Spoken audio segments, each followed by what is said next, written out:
Okay, so if you missed the video, I just gave Rebecca a little bit of a trim and shifted the weight in her hair, which was mostly back here. I layered it a little bit and freshened up the ends to sort of encourage the hair to fill in around the front. So she has a lot of hair, but it's on the fine end of the spectrum. So if you want to watch that video, I'll include a link to it in this blog post. But in this video, we're going to be focusing on styling fine hair, and I'm going to address some questions that you all asked via a Facebook post I put on the blog Facebook page. So I kind of went through and grabbed the most common questions that you asked. So the first one was how to get a lot of texture and volume in fine hair. And that is a common problem, especially with teasing, because sometimes you can see the teasing in the hair. You definitely don't want that.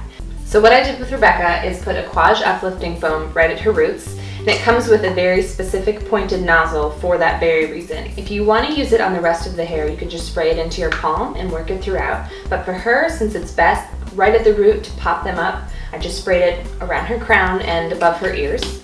And then for the rest of her hair, I put about a nickel size amount of Kevin Murphy's anti-gravity oil-free volumizer. So this is a very light product, which is what you want to look for with fine hair, but adds a nice amount of thickness to it that you can't really feel. So when you're looking for products for fine hair, you need them to be mousses or light products to incorporate air and not be like a heavy serum or a heavy creamy product.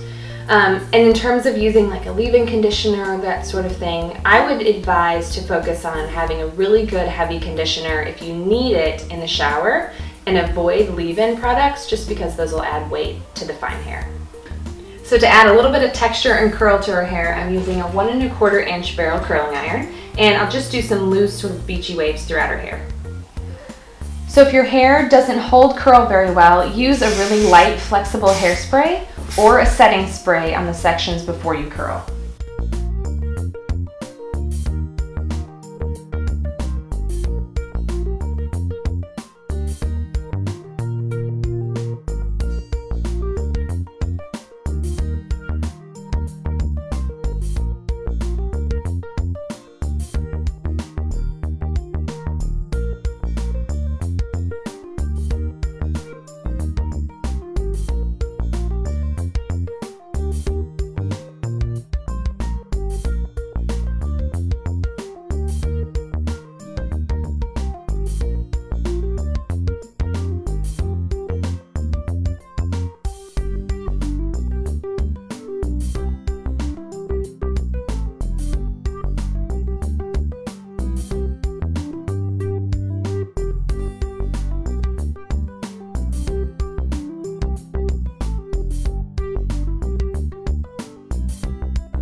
So I just put some loose waves in her hair and then raked through it with my fingers and used some Bumble and Bumble dry spun finish. So this is a texture spray. Another texture spray that I talk about a lot is Amika's Undone texture spray. This one's a little bit heavier, but I wanted a lot of texture in her hair.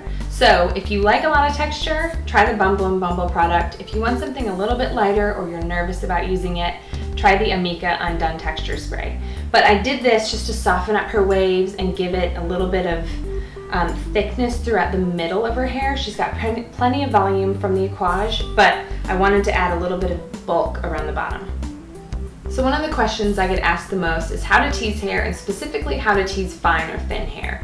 So the benefit of teasing is it adds a nice pop at the roots and adds some bulk. It can also create a really nice foundation if you're going to pull your hair half up or work on an updo, but with fine or thin hair, you can see the teasing sometimes, and you definitely don't want that to happen. So if you're going to tease at the crown, you want to just focus a little bit at the base, but if you want to add thickness and bulk throughout fine hair, you can be a little bit more dramatic and fluffing with it in sort of the middle to bottom half of the hair.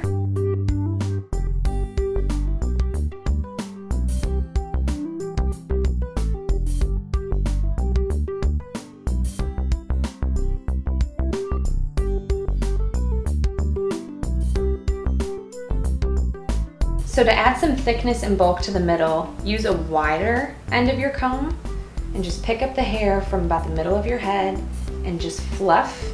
And as the hair is pulled out of your fingers as you're teasing, that's when you're done with that section. So this isn't a very concentrated, specific teasing at the root. It's more just fluffing and sort of incorporating air and bulk. into the middle part of your head. And this is awesome if you tend to have teasing show, if your hair is really fine, but this will add nice bulk around the middle, and then any hair on top will be lifted up because all of this is wider. So to finish her, I'm just gonna use a little bit of Kenra Volume 25. This is my favorite hairspray. It's a strong hold, but it's really layerable. And it's raining here today, so there's a little bit of humidity, so her curls will continue to soften. But the key in dealing with fine or thin hair is the products. And I'll list a few of my favorites at the end of the blog post, but you can see she's got a lot of volume and texture. And while this will sort of soften and relax throughout the day, the base was what we focused on, and that's what you want to do if you've got fine or thin hair. So I hope these tips were helpful for you, and big thanks to Rebecca for being my model today.